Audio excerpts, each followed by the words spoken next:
São muitos os portugueses a treinar no estrangeiro e hoje, em virtude disso, vamos fazer uma ronda pelas principais ligas europeias e também as secundárias, como por exemplo na América do Sul, onde Renato Paiva lidera, e então deixamos os protagonistas normais do jogo, os jogadores, para atentar nos técnicos portugueses que estão a dar mais cartas e os outros que estão a desiludir.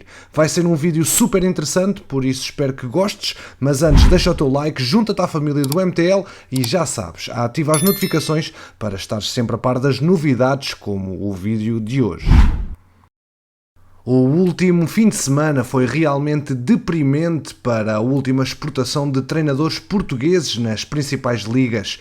A verdade é que Nuno Espírito Santo e José Mourinho perderam ambos os derbys locais, em Londres e Roma respectivamente. No entanto, não estão sós, uma vez que há histórias positivas sobre o panorama dos treinadores portugueses no estrangeiro. Vítor Pereira, por exemplo, e Renato Paiva estão muito bem sentados no topo da tabela, quer na Turquia e no Equador. Também houve uma notável história de reserva no Qatar, com Luís Castro a ver um jogador marcar 5 vezes ao sair do banco. Mas comecemos mais especificamente por Nuno Espírito Santo, ele que vive uma rápida mudança na sorte e na percepção do novo clube, o Tottenham. A derrota de domingo por 3-1 frente ao rival do norte de Londres, o Arsenal de Mikel Arteta, foi caricata e muito difícil de engolir por parte dos adeptos do Tottenham, uma vez que os 3 golos foram marcados nos primeiros 34 minutos, representando a terceira derrota consecutiva na Premier League para os homens de Nuno Espírito Santo. Não só os Spurs perderam então 3 jogos consecutivos, como sofreram 3 golos em cada jogo e sofreram as derrotas para os rivais de Londres, tendo também sido derrotados por Crystal Palace e pelo Chelsea. É realmente um grande declínio na forma dos Spurs depois de terem conseguido vencer os primeiros jogos, dando a Nuno Espírito Santo o início de carreira de sucesso muito inesperado em White Hart Lane. No entanto, a derrota e o desempenho no último domingo atraíram também muitas críticas, obrigando o ex-treinador do Porto a admitir que ele e a sua equipa técnica têm total responsabilidade perante estas derrotas.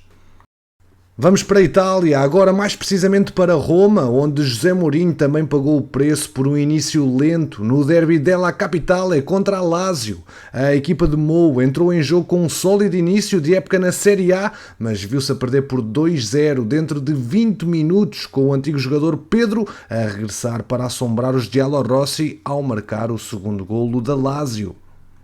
Ora então, depois de ter feito 2 golos no jogo fora de casa, no Estádio Olímpico de Roma, que terminou por 3-2 frente aos comandados de Maurizio Sarri, Mourinho atraiu a atenção após a partida por supostamente se recusar a responder a perguntas da comunicação social italiana, mas mais tarde foi esclarecido que os portugueses se recusaram a participar na conferência de imprensa estipulada pela Lazio, em que os jornalistas não têm permissão para fazer perguntas diretamente e, em vez disso, devem passar para um oficial da mídia do campeonato italiano.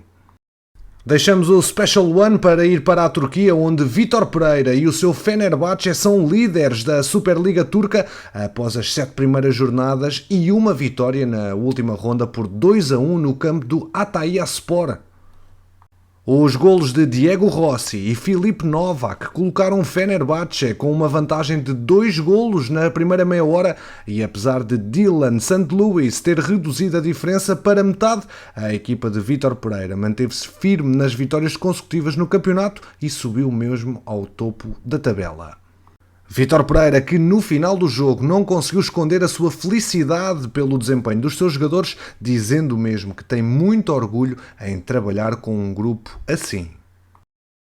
Vamos agora para a América do Sul, onde o Independiente del Valle do Equador, que é comandado pelo português Renato Paiva, tem 5 pontos de vantagem na liderança da Liga Pro equatoriana após 8 jornadas. O Independiente empatou em casa 1-1 contra o Técnico Universitário no último sábado, mas continua numa boa posição com 6 vitórias e 2 empates no seu início invicto.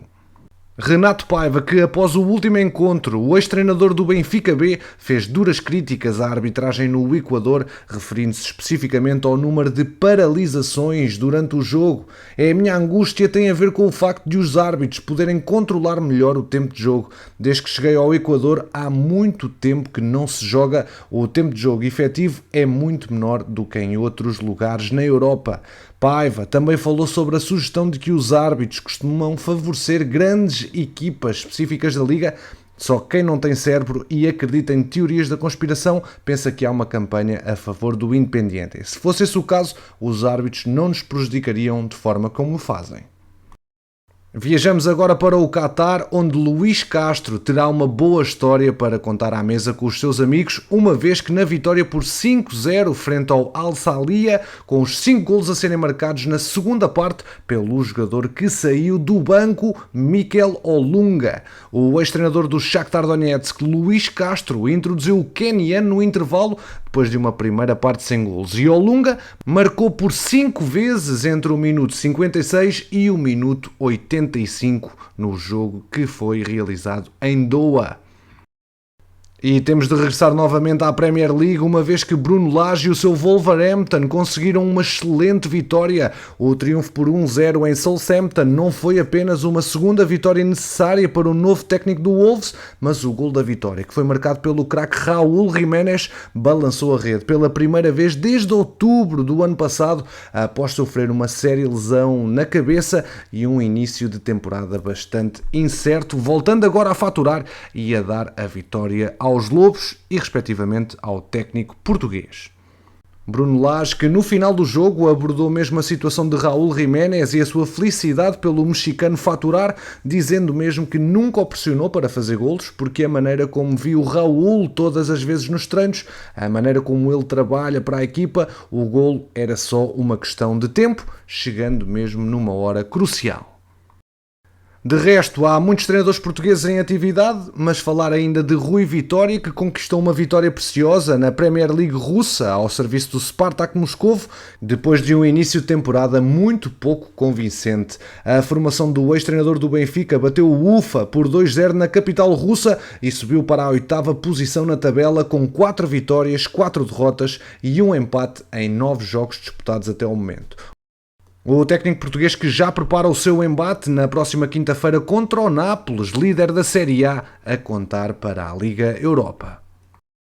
Fecho com notícias vindas da Grécia, onde o campeão Olympiacos, comandado por Pedro Martins, já assumiu novamente a liderança da Superliga grega após 4 jogos, graças a uma vitória por 2-0 no terreno do Asteras Tripolis. Campeões, obrigado pela preferência aqui no MTL. Já sabes que aqui ficas sempre atualizado ao minuto sobre o mercado de transferências. Deixa o teu like, ajuda o projeto a crescer e quanto a nós, vemo-nos no próximo episódio.